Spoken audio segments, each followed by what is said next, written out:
Treatise on the Hell of Saint Romaine Françoise. Chapter 1: The Place of Hell, its Prince, the entry of souls into this place of horror, and the sorrows that are common to them. One day, when the servant of God was very suffering, she locked herself in her cell, to freely indulge in the exercise of contemplation, where she found her consolation and all her delights. It was about 4 o'clock in the afternoon. She was immediately delighted in ecstasy, and the archangel Raphael, whom she did not see then, came to take her, and led her to the vision of hell. Arriving at the door of this terrible kingdom, she read these words written in fiery characters: "This place is hell, where there is no rest, no consolation, no hope." This door being opened, she looked and saw an abyss so deep and so appalling, that since then she could not speak of it without her blood freezing with fright.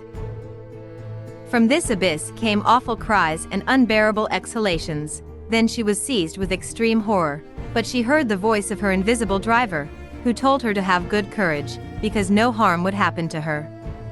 A little reassured by this friendly voice, she observed this door more carefully, and saw that already very wide at its entrance, it was widening ever more in its thickness, but in this awful corridor reigned unimaginable darkness. However, he made a light for herself, and she saw that hell was composed of 3 regions, one upper, the other inferior, and the other intermediate. In the upper region, everything heralded serious torment. In the middle one, the apparatus of torture was even more frightening, but in the lowest region the suffering was incomprehensible. These 3 regions were separated by long spaces, where darkness was thick, and the instruments of torture in prodigious and extraordinarily varied numbers. In this terrible abyss lived a huge dragon that occupied its entire length. It had its tail in the lower hell, its body in the intermediate hell, and its head in the upper hell. His mouth was gaping in the opening of the door, which he filled entirely. His tongue was disproportionately long. His eyes and ears cast flames without clarity, but of unbearable warmth. His throat vomited a burning lava and a smell of an impest smell. Françoise heard in this abyss a terrible noise. It was screams, screams, blasphemy, heartbreaking lamentations, and all this mixed with a suffocating heat and an unbearable smell, hurt her so much, that she believed that her life was going to be annihilated. However, her invisible guide reassured her with her inspirations, and gave her some courage. She needed it to support the vision we are going to talk about. She saw Satan in the most terrifying form imaginable. He sat on a seat that resembled a long beam, in the hell of the middle, and yet his head reached the top of the abyss, and his feet went down to the bottom. He held his legs apart, and his arms extended, but not in the shape of a cross. One of his hands threatened the sky, and the other seemed to indicate the bottom of the precipice. 2 huge deer horns crowned his forehead. They were very rowing, and the countless little horns that came out of them, like so many branches, seemed so many chimneys through which columns of flames and smoke escaped. His face was repulsively ugly and terribly looking. His mouth, like that of the dragon, vomited a river of very fiery fire, but without clarity and with an awful stench. He wore a red iron straitjacket around his neck. A burning chain bound him through the middle of his body, and his feet and hands were also chained. The irons of his hands were strongly clinging to the vault of the abyss, those of his feet held on to a ring fixed to the bottom of the abyss, and the chain that bound his kidneys also bound the dragon of which we have spoken. This vision was followed by another. The servant of God saw from all sides souls that the spirits who had tempted them brought back to this awful abode. They carried their sins written on their foreheads in such intelligible characters, that the saint understood for what crimes each of them was damned. These letters, moreover, were only for her alone, for these unhappy souls knew each other's sins only by thought. The demons that drove them overwhelmed them with jokes, bitter reproaches and mistreatment, which it would be difficult to tell, as the rage of these monsters was so inventive. As these souls arrived at the entrance of the abyss, the demons overthrew them and threw them, head first, into the dragon's ever-open mouth.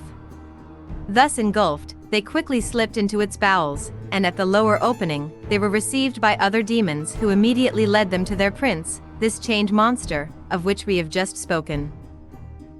He judged them on the spot, and after assigning the place they were to occupy according to their crimes, he delivered them to demons that served as satellites to lead them there. The saint noticed that this translation was not done in the same way as that of souls who pass from purgatory to paradise.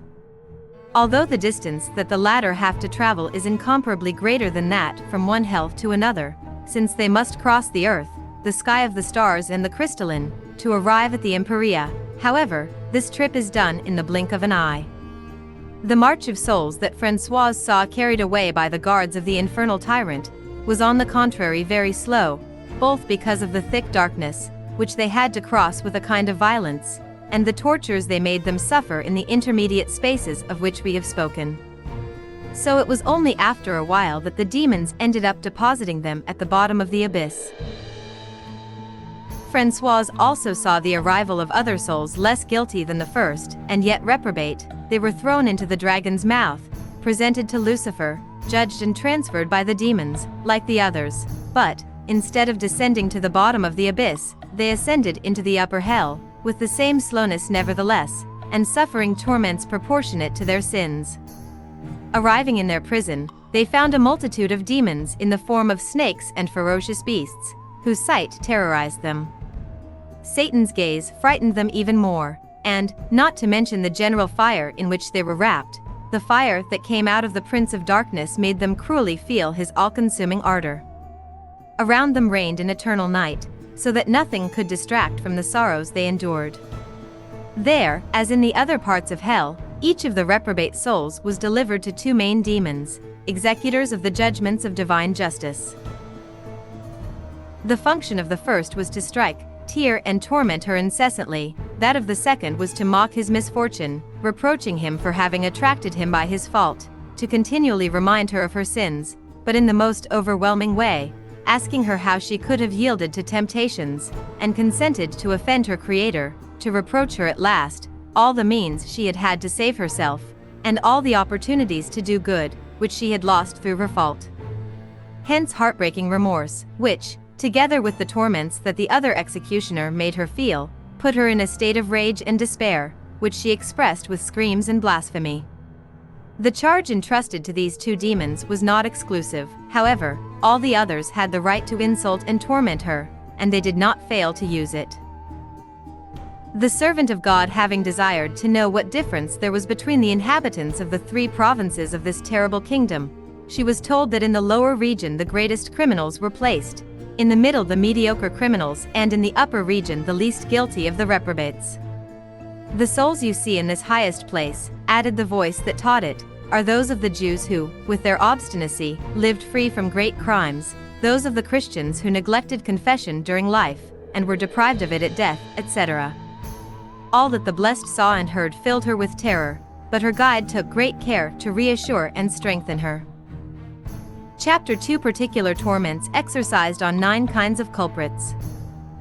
1-degree tortures of those who outraged nature with their impurities. Françoise saw in the lowest and most horrible part of hell men and women who endured appalling tortures. The demons who served as their executioners made them sit on iron bars reddened in the fire, which penetrated the body in all its length, and came out through the top of the head, and while one of them removed this bar, and pushed it back again, the others, with fiery pincers, tore the flesh from the head to the feet. But these torments were continuous in this, without excluding the general punishments, I mean, fire, freezing cold, thick darkness, blasphemy and gnashing of teeth. 2 degrees tortures of usurers. Not far from the dungeon of the first, Françoise saw another where the criminals were tortured in a different way, and she was told that it was the usurers. Now, these unfortunate people were lying and nailed to a table of fire, arms extended, but not in the shape of a cross, and Françoise's guide told her on this subject, that any sign of the cross was banished from these infernal dwellings. Each of them had a red iron circle on their heads. The demons took molten gold and silver from boilers and poured them into their mouths. They also poured it into an opening which they had made to the heart, saying, "Remember, wretched souls, the affection you had for these metals during life, it is she who has led you to where you are." They would then plunge them into a vat full of liquefied gold and silver, so that they were only passing from one torment to another, without getting a moment of rest. They also suffered the sorrows common to all other reprobate souls, which reduced them to an awful despair, so they never ceased to blaspheme the sacred name of the one who exercised his righteous vengeance on them. 3 degrees tortures of blasphemers. Françoise lives, in the same region, the obstinate profaners of God, the Blessed Virgin and the saints. However, they were subjected to appalling torture. The demons, armed with burning pliers, would pull out their tongues, and apply them to burning coals, or they would take these coals, and put them in their mouths, then they would plunge them into boilers of boiling oil, or they would make them swallow some, saying, "How dare you blaspheme what the heavens revere, cursed and desperate souls." Not far from these were the cowards who renounced Jesus Christ out of fear of torment, but their torments were not so rigorous, God having regard for the human weakness that made them succumb. 4 degrees torture of traitors. Françoise lives in the same neighborhood, the tortures that ruthless demons exercised on men unfaithful to their masters, and especially on Christians who made commitments on the sacred facts of baptism only to desecrate them. These cruel executioners would tear their hearts out with fiery pincers, and then return it to them to tear it away again. They also took them down from time to time into vats full of boiling pitch, and said to them, holding them submerged, "False and treacherous souls, heartless and faithful, not content with betraying your temporal masters, you have dared to betray your God himself, for you make a solemn commitment to renounce Satan, his pomp and his works, and you have done the opposite. Do not forget these promises, and receive the punishment that their violation has earned you." These bitter reproaches were followed by the screams of the victims. They also blasphemed the sacraments, especially holy baptism, and cursed their divine author. 5 degrees torture of homicides. A little further on she saw men with ferocious figures, immersed in a huge boiler filled with boiling blood. Now, the demons came to take them from this boiling boiler and threw them into another full of half-icy water, then removed them from it to submerge them in the first. But this was not their only torment. Other demons armed with flaming daggers pierced their hearts and removed the iron from the wound only to plunge it into it again.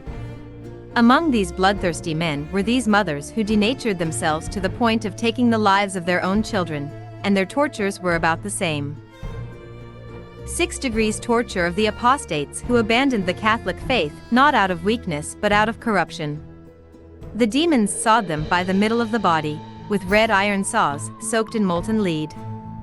However, the retaking of the flesh took place suddenly after the operation, and allowed the executioners to start again and again. 7 degrees torture of the incestuous. There were in all times men and women who, carried away by a blind passion, committed impurities with people who were united to them by blood ties or by spiritual ties. Now, the demons plunged them into a pit full of infected boiling matter, then removing them from there, they cut them by quarters, and when these quarters had come together, which was done immediately, they plunged them back into the burning and fetid cesspool. 8 degrees tortures of magicians. In the hell of the middle, the blessed saw those who, during their lives, were in trade with the devil, and those who consulted them and gave them confidence. They were shrouded in appalling darkness, and the executioners stoned them with iron cobblestones reddened in the fire. There was a square grill there, in the middle of which burned a terrible fire. Now, from time to time the demons laid their victims on this grill, and held them tightly chained to it, then they would pull them out of there and stone them again. 9 degrees tortures of the excommunicated. The servant of God noticed that all the souls thrown into the demon's mouth did not come out of his body. Having had the desire to know which souls she did not see reappearing, she was told that they were the souls of those who had died in the excommunication. They descended, added the voice that instructed him, in the tail of the dragon, which extends to the bottom of the abyss, and is a vast hearth where a devouring fire burns. So they were confined to this awful prison, and the demons lurking around them shouted in an insulting voice, "It is therefore you who, blinded by your passions and dazed by sensuality, despise the wrath of the church? Well, now boil in the dragon's tail." Alas! Alas! Answered from within with plaintive voices, what misfortune is ours, and what awful evils we endure. Chapter 3: How deadly sins are punished in the lower hell. 1 degree torments of the proud. The blessed saw a vast prison whose inhabitants were very numerous. and she was told that they were the superb ones. This prison was divided into several rooms, where the victims were classified according to the various species of this sin. The ambitious were the ones whom the demons seemed to despise more. As much as these wretched people had been starved for honors during their lives, they were satiated with opprobrium and confusion. By punishing them, however, they did not forget the others. Each proud family, if I may put it that way, had its own and particular sorrow, but there was a horrible punishment that was common to all of them. In the middle of this special prison was laid a huge lion of brass reddened by fire. His mouth was raised in the air and wide open, and his jaws, as teeth, were armed with a large number of razors in a row. Its belly was a lair of snakes and other venomous beasts, and the posterior opening was like the entrance to the body of this monster, lined with burning and horribly sharp blades. Now, the demons charged with tormenting these sad victims, threw them into the air so as to make them fall back into the mouth of the lion. All sliced and almost divided by razors, they passed through the throat of this monster and fell into its wide bowels, in the middle of the reptiles that swarmed in this infected place, and exerted on them their infernal rage. They then gravitated towards the posterior part where demons grasped them with fiery pliers, and pulled them violently to them, through the razors whose opening was bordered, and this cruel game the executioners started again and again. These souls, irritated and enraged by such horrible torments, screamed in an awful manner and uttered appalling blasphemy. Scream, the infernal spirits told them, scream, superb cursed, who waged war on the Creator on earth for so long. You are quite right to despair, because your misfortunes will never end. 2 degrees torments of the reprobates who were subject to anger. Françoise noticed that they were punished according to their varying degrees of guilt, but here is a sorrow that was common to them. There was in their prison a brass serpent, which the fire of hell kept continuously ablaze. His chest was wide, his neck raised like a column, and his mouth gaping. In this horrible mouth were planted in the shape of a crescent of long and strong needles, the tips of which were directed towards the throat of the animal. Now, the demons, taking these souls of which we speak, launched them by this opening in the body of the monster, then they pulled them back with fiery pincers all torn by the spikes they encountered when they came out. However, they continually suffered this torment, which reduced them to an awful despair, and snatched from them the most appalling blasphemy. 3 degrees torments of the miserly. The blessed then saw the misers in a pit filled with large snakes that had arms. Each of these hideous reptiles attached himself to one of these culprits, whom divine justice had abandoned to them. He would hit her mouth with her tail, tear her heart with his teeth, and hug her in her arms, so as to suffocate her, if that had been possible, but other demons came to tear them away from their awful embraces, with iron pincers, which tore them apart in a horrible way, and were going to plunge them into a second pit filled with liquefied gold and silver, overwhelming them with their derisions and sarcasm. 4 degrees torments of the envious. Each of these unfortunates was covered with a mantle of flames, had a poisonous worm that gnawed at his heart, penetrated into his chest, and, rising through his throat, presented himself to the mouth, which he forced to open convulsively, but a demon prevented him from going out, shaking the victim's neck with his hand, which caused him unbearable choking, and while he suffocated her with one hand, he held with the other a sword, the heart of which he pierced. A second demon came next, who tore the heart out of his chest, soaked him in filth, and handed it to him, to tear him off again, and thus endlessly, and these barbaric treatments were accompanied by derisions and reproaches, which reduced these unfortunate people to rage and despair. 5 degrees torments of sloths. Françoise saw them sitting in the middle of a great fire, arms crossed, and their heads bowed on their knees. Their seats were made of stones. These stones were fluted deeply, and their cavities filled with coals ablaze. The benches themselves were all red, and the flame that came out of the blaze attached itself to these sad victims, and covered them like a garment. Now, the demons, taking them with fiery pliers, violently knocked them over on these awful beds, and dragged them there, turning them over in any way. It was to punish them for wasting time. Next to each of them was a demon who, with a cutlass, split her chest, and poured into it. boiling oil, and this to punish them for having presumed too much of God's mercy. He still put worms in their wounds, as punishment for the evil thoughts to which their idleness left the field free. 6 degrees torments of gourmets. Françoise was also able to contemplate the punishments of gluttony. Every unfortunate man, reprobated for this vice, had a demon who took him by the head and dragged him on burning coals, while another demon, standing on him, trampled on him with violence. They then tied his feet and hands, and threw him into a boiler full of molten pitch. Then, removing it from there, they threw it into another filled with water almost reduced to ice. They also poured burning wine into his mouth, to punish him for the guilty excesses he had made of it during life. Meanwhile, his executioners told him in an ironic tone, "The pain of the gourmands, in this house, is the superfluous hot and cold." "So this is where your intemperances have led you," other infernal spirits told him.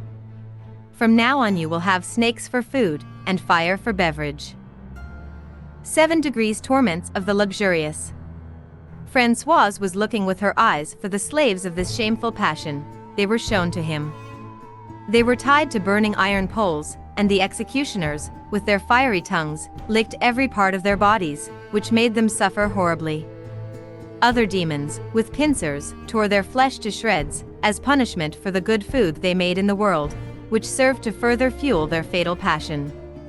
Under their poles were burning grills armed with iron spikes, near which were lying horrible snakes. The demons, suddenly attracting their victims, made them fall backwards on these awful beds, and the snakes throwing themselves on them, bit them with an inconceivable rage. This torture was peculiar to adulterers. Chapter 4 Special Tortures for 7 Species of Sinners. 1 degree torments of thieves. The servant of God saw men who were bound with black ropes, by means of which the demons drew them to the top, after which they let them fall back into the fire. Then they would take them down into a well of ice water. From there they passed them into a lake of molten lead, where they forced them to drink a horrible fusion of fiel, pitch and sulfur. They finally threw them into a lair of ferocious beasts. Now, the saint was told that these sad victims were the thieves. 2 degrees torments of denatured children. There were always detestable children on earth, who, instead of honoring their parents, had for them only distance and contempt, making them excessively unhappy by their insubordination, bad character, and violence. However, Françoise saw them in a huge barrel, lined with razors, and where there were fierce snakes. The demons rolled this terrible machine, and the poor victims it contained were bitten by the snakes, and torn by the razors. The blessed was pointed out that these and the others did not always remain in the hell assigned to them. From the lower hell, they sometimes passed into the upper hell, or into the middle, or from these in the lowest. Having wished to know the reason, he was told that it was to suffer the additional penalties due to the more or less aggravating circumstances of their sins. 3 degrees torments of those who were unfaithful to their vow of chastity. The position of these unfortunate people was appalling. The demons plunged them sometimes into a fiery fire, where pitch and sulfur flowed in fusion, and sometimes into a bath of ice water. Other times they squeezed them between 2 iron planks, armed with sharp nails, and pierced their flanks with forks. Finally, to add insult to their torments, they kept blaming them for the crimes they had committed. "Remember," they told them, "of your sacrilegious impurities. These pleasures, as soon as they passed, cost you dearly now. Remember so many sacraments that you have desecrated, and which have only served to make your condemnation more terrible." 4 degrees torments of perjury. They had fire caps on their heads, their tongues were torn off, and their hands cut off. 5 degrees torments of detractors. Each of them was delivered to a 7-head viper. I am talking about the form that the demons specially charged with tormenting him had taken.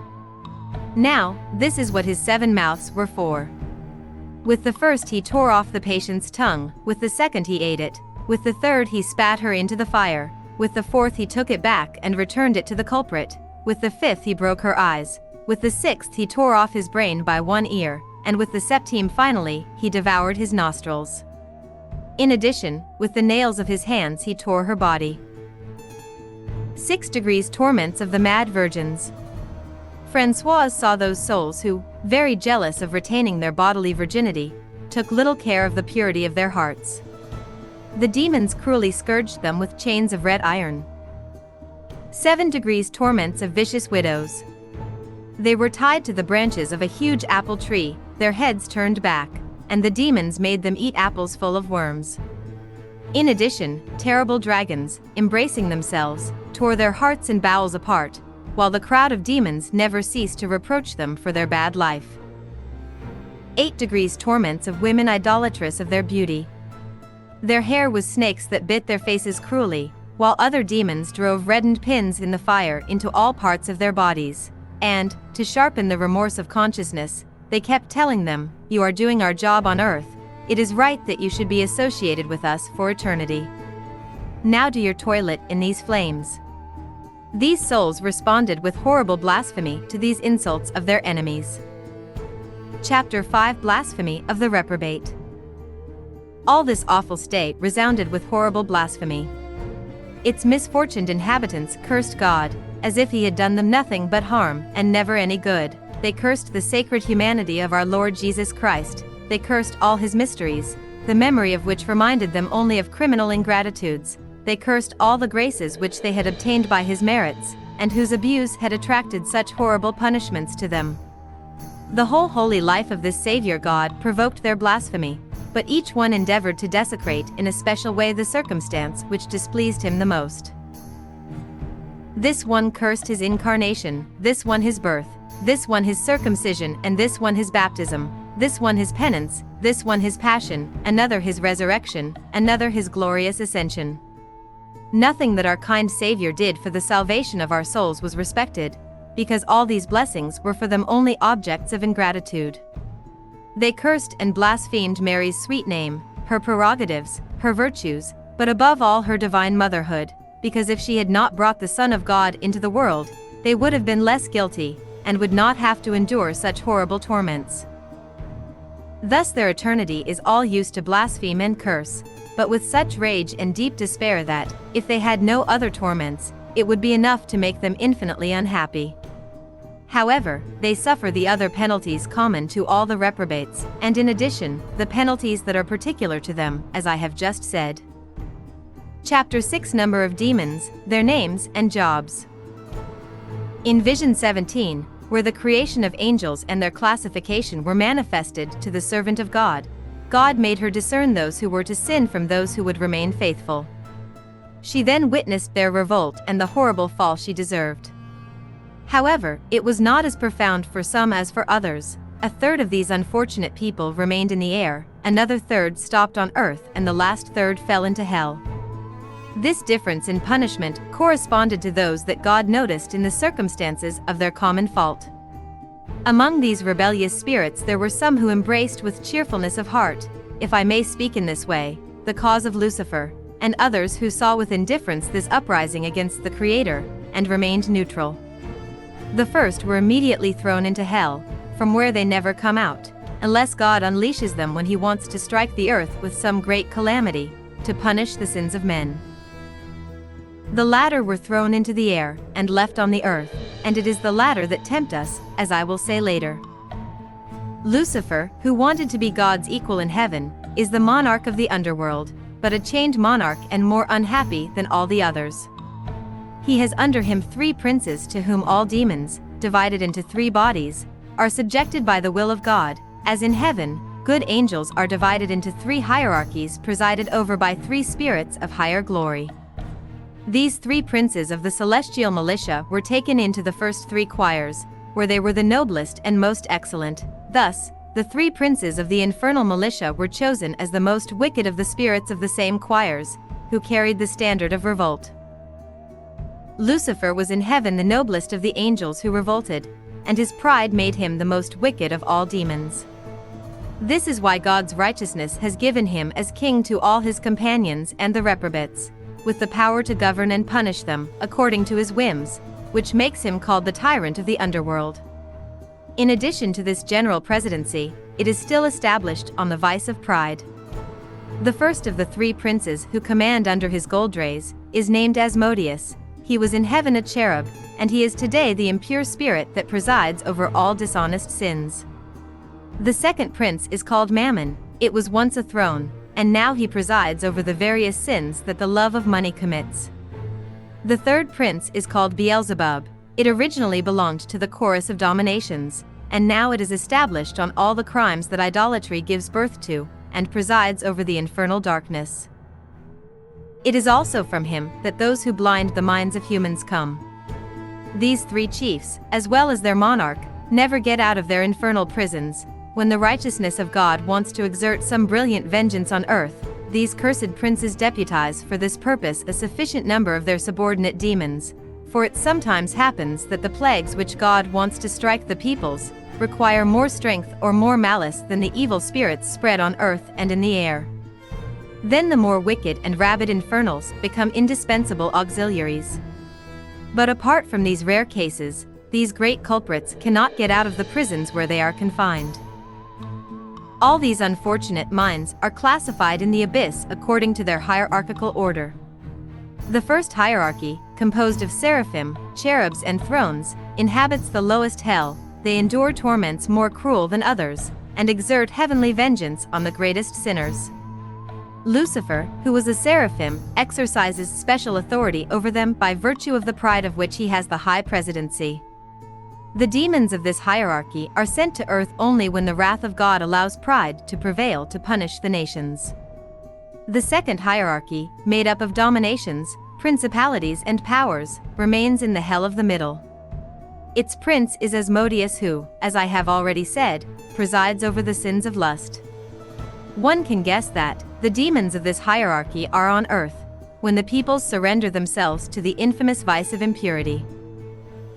The third hierarchy, which consists of virtues, archangels and angels, is headed by Mammon and inhabits the upper hell. When these demons are released on earth, the thirst for wealth prevails on all sides, and it is only a question of gold or silver. As for Beelzebub, he is the prince of darkness, and spreads it, when God allows it, in the minds, to stifle the light of consciousness and that of true faith. This is the order that reigns among the demons in the underworld. As for their number, it is innumerable. These same hierarchies are found among the demons who dwell in the air and on earth, but they have no leaders, and therefore live in independence and a kind of equality. It is the aerial demons that, most of the time, unleash the winds, excite storms, produce thunderstorms, hail and floods. Their intention in this is to harm men, especially by diminishing their trust in divine providence, and making them whisper against God's will.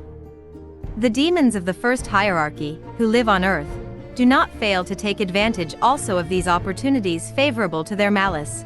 Finding men irritated by these calamities and greatly weakened in their submission and confidence, they make them fall much more easily into the vice of pride. Those of the second hierarchy do not fail in their turn to rush them from their superb height in the impure cesspool, which then gives the demons of the third hierarchy every ease to fall into the sins that the love of money gives birth to. Then the angels who preside over the darkness blind them, make them leave the way of truth, and make their return extremely difficult.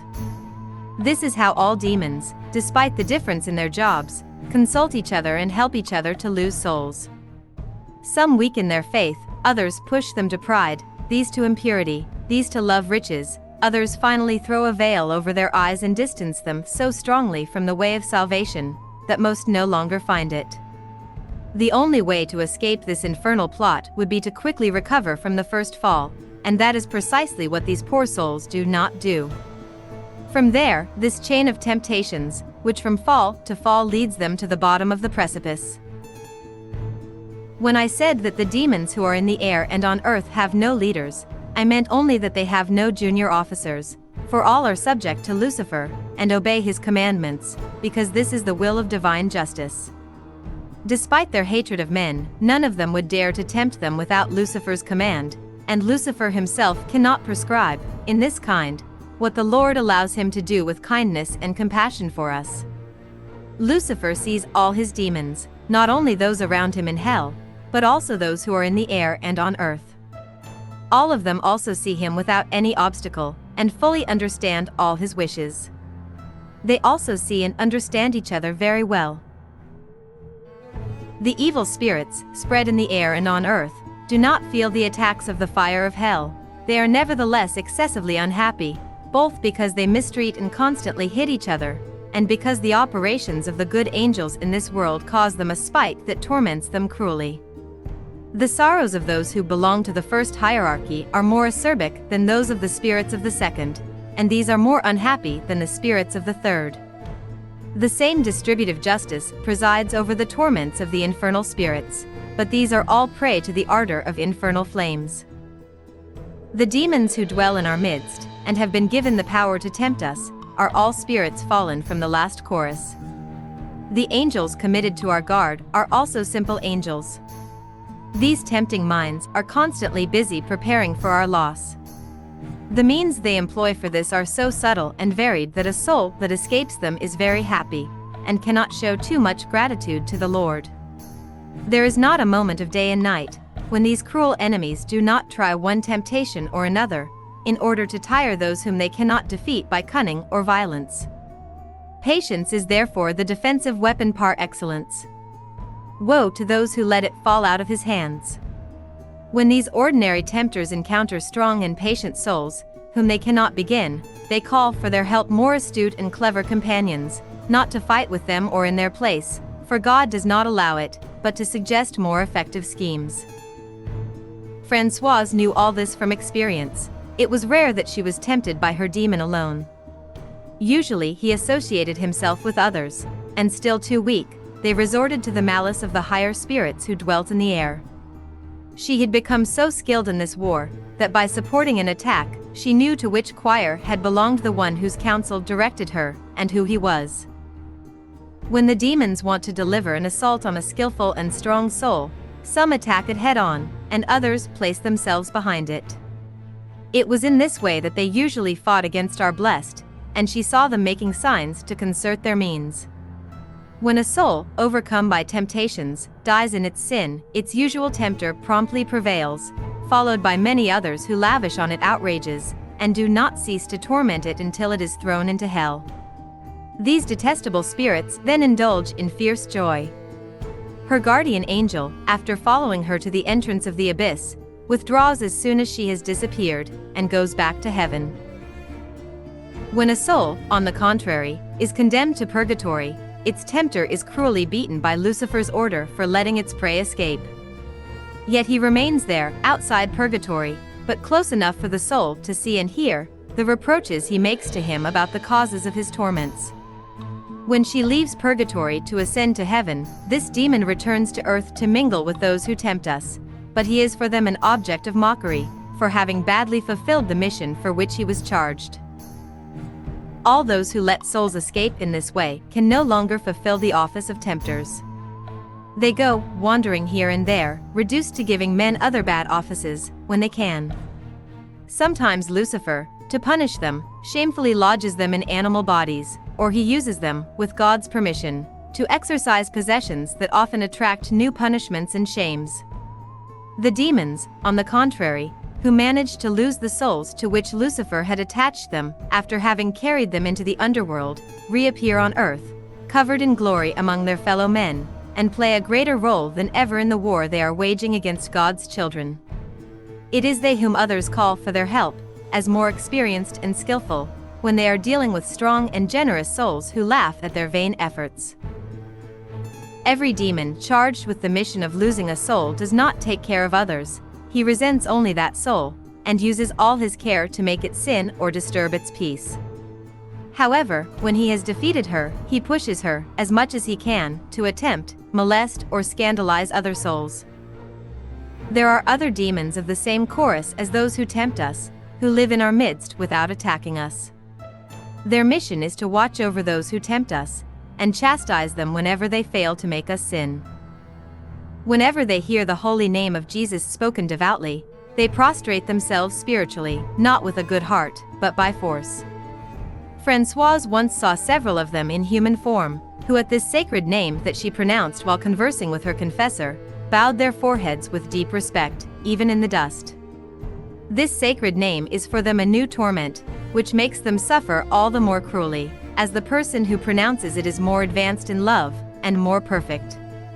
When the ungodly desecrate this adorable name, these reprobate spirits do not sadden it, but they are forced to bow down, as if to repair the insult done to him. They do the same when it is taken in vain.